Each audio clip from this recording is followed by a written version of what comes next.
আসসালামু আলাইকুম রহমতুল্লাহি অবরকাতুহু। সম্মানিত দর্শক, দিল্লিতে থাকা বাংলাদেশের সাবেক প্রধানমন্ত্রী এবং আওয়ামী লীগের সভানেত্রী শেখ হাসিনা, তার কিছু বক্তব্য নিয়ে বাংলাদেশে বেশ তোলপাড় চলছে। তার বক্তব্যগুলো তার যারা পক্ষের লোক তাদের জন্য এটি একটি ম্যাগনা কার্টা। তার যে সমস্ত নেতা এবং কর্মী মাঠে ময়দানে পথে ঘাটে প্রতিনিয়ত লাঞ্ছিত হচ্ছেন, অপমানিত হচ্ছেন, যারা পালিয়ে বেড়াচ্ছেন, অর্থে কষ্টে আছেন, মিল কলকারখানা বন্ধ হয়ে গেছে, বেঁচে থাকার কোনো অবলম্বনই পাচ্ছেন না।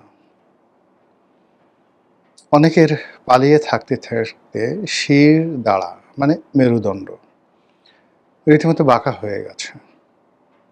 এই মানুষগুলো একবার আসমানের দিকে তাকায়, আরেকবার দিল্লির দিকে কান পেতে থাকে যে কখন তাদের নেত্রী কি কথা বলবেন। এই সকল মানুষজনের কাছে শেখ হাসিনার বক্তব্য যে কোনো মোহনবাসীর মতো। এ সকল তার নেতাকর্মী, যাদের সংখ্যা বাংলাদেশে অন অ্যাভারেজ ৬ কোটি ধরা হয়। এখন এই ৬ কোটি মানুষ, তাদের মধ্যে যদি আপনি বৃদ্ধ এবং শিশু বাদ দেন, অবধ নারী বাদ দেন, একেবারে অ্যাক্টিভ কর্মী কোনো অবস্থাতেই ৩ কোটির কম নয়। বিএনপি তো সমপরিমাণ কর্মী রয়েছে। তো এই যে ৩ কোটি সামর্থ্যবান, শক্তিমান, তারপর রাজনীতিতে সক্রিয়, ব্যবসা-বাণিজ্যে সক্রিয়, সিভিল সার্ভিস থেকে শুরু করে অন্যান্য যে সকল সরকারি অফিস আদালতে রয়েছে, কেউ চাকরিতে আছেন, কারো বা চাকরি চলে গেছে।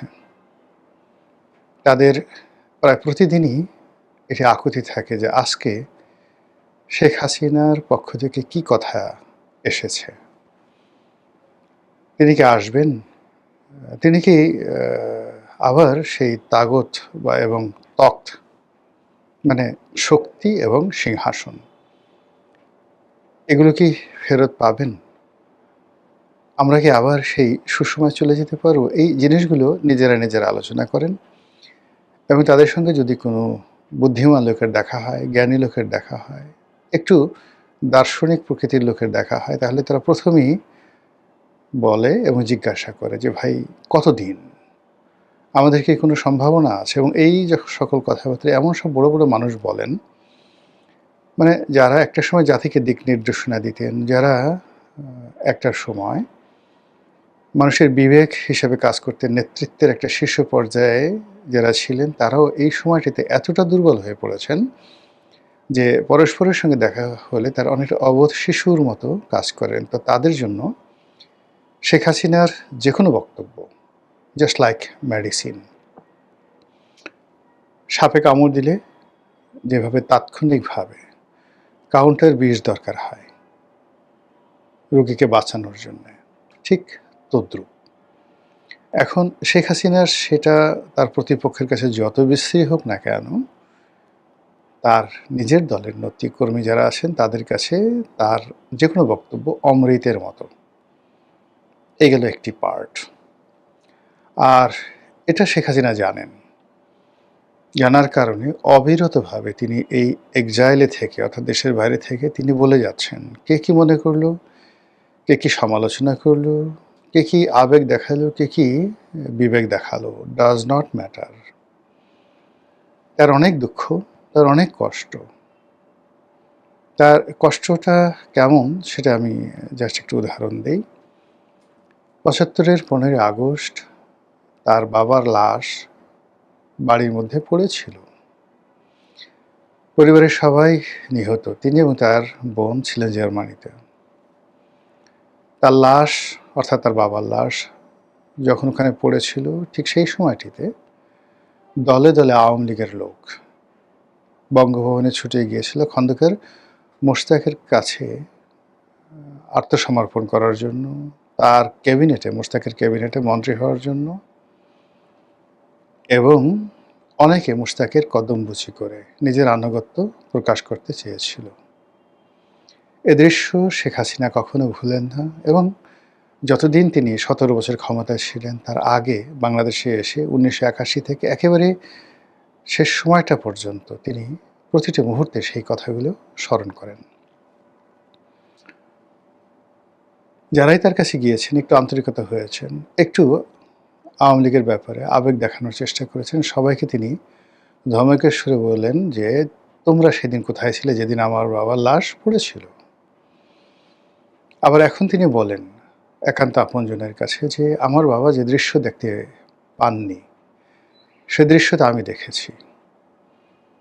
এই শহর থেকে, অর্থাৎ ঢাকা থেকে আমাকে চলে আসতে হয়েছে ১৭ বছর, যাদের জন্য আমি সকল দুর্নাম বদনাম মাথায় নিয়েছি। ১৭ বছর ধরে যত অভিযোগ আমার বিরুদ্ধে, সব তো এই দলের নেতাকর্মীর জন্য এবং দলের সাধারণ কর্মী সমর্থকের জন্য এবং অনেক ক্ষেত্রে জনগণের জন্য। তো আমার যে বিদায়, সেই বিদায় বেলায় তাদের ভূমিকা কী?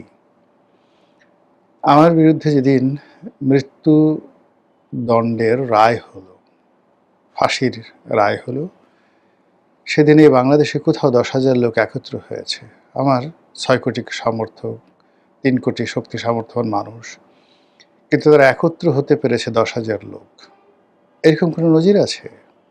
কাজেই আমি কি করব তাদের জন্য? এটা তার একান্ত ভাবনা। মানুষ হিসেবে, আওয়ামী লীগের সভানেত্রী হিসেবে এটা তার মানবিক আবেদন, মানবিক অনুভূতি।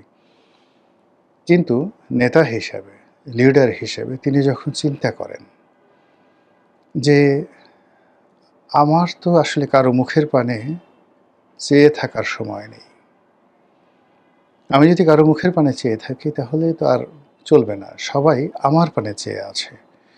কাজেই তার সেই যে আবেগ, অনুভূতি, দুঃখ, কষ্ট, বেদনা এগুলোকে মাটি চাপা দিয়ে তিনি আবার রুখে দাঁড়ান এবং একটার পর একটা শব্দবোমা তিনি ছেড়ে দেন। সেই শব্দবোমায় কখনো ইউনূস, কখনো এনসিপি, কখনো জামাত, কখনো বিএনপি, আবার কখনো কখনো কোনো ব্যক্তি বা বিশেষ সে আক্রমণের শিকার হন এবং তছনছ হয়ে যায়। এবং সাম্প্রতিক সময় তিনি বাংলাদেশে ফিরে আসার ব্যাপারে যে সকল কথাবার্তা বলেছেন, সেই কথা রীতিমতো ভাইরাল হয়ে এখন সারা দুনিয়াকে তোলপাড় করে দিচ্ছে। তিনি ভারতের শীর্ষস্থানীয় সংবাদ মাধ্যম এনডিটিভি, এই প্রতিষ্ঠানে একটি লিখিত বক্তব্য দিয়েছেন এবং লিখিতভাবে তিনি জানিয়েছেন যে ২০২৬ সনের মধ্যে তিনি বাংলাদেশে আসবেন। তিনি জানেন যে তার বিরুদ্ধে রায় আছে আদালতের, তাকে জেলে যেতে হবে, তাকে ফাঁসিতে চড়তে হতে পারে বা হবে। এই বাস্তবতা মেনে তিনি লিখিতভাবে জানিয়েছেন ২০২৬ সনে তিনি বাংলাদেশে ফিরবেন। এই যে তার দৃঢ়তা, এই যে তার ডিটারমিনেশন, এটা বিশ্বের শত শত প্রথম সারির গণমাধ্যম এনডিটিভির বরাতে বাংলাদেশ সহ শত শত সারা দুনিয়ার একেবারে প্রথম সারির পত্রিকা, সেটা রয়টার্স বলেন, মানে সংবাদ মাধ্যম, কিংবা ওয়াশিংটন পোস্ট বলেন, কিংবা টেলিগ্রাফ বলেন, সানডে টাইমস বলেন, প্রায় সব জায়গাতে এই নিউজ এসেছে। আর মধ্যপ্রাচ্যের সকল দেশে এই নিউজ এসেছে। আর এই কারণে কি হলো, বাংলাদেশের মধ্যে এক ধরনের চাঞ্চল্য দেখা দিয়েছে। তার পক্ষের লোকের মধ্যে চাঞ্চল্য দেখা দিয়েছে, তার বিপক্ষের লোকের মধ্যে চাঞ্চল্য দেখা দিয়েছে। বিশেষ করে সরকার অতীতের আওয়ামী লীগের মতোই প্রতিক্রিয়া দেখাচ্ছে যে এই যে এনডিটিভিতে শেখ হাসিনা যে লিখিত বক্তব্য দিল, এটা আমাদের দেশের গণমাধ্যমগুলোর প্রচার করার কি দরকার ছিল? কিন্তু আমাদের দেশের মূলধারার গণমাধ্যম প্রায় সবাই এই খবর প্রকাশ করেছে, আর এতে সরকার বেজায় খেপেছে। তাদের বক্তব্য হলো যে যেখানে তিনি শেখ হাসিনা আদালতের সাজাপ্রাপ্ত, তো কোনো সাজাপ্রাপ্ত আসামির বক্তব্য পত্রপত্রিকায় প্রকাশ করা যাবে না, এইরকম একটি আইন শেখ হাসিনার জামানাতে হয়েছিল। এরকম একটা যাকে বলা হয় রেওয়াজ শেখ হাসিনার জামানাতে চালু হয়েছিল।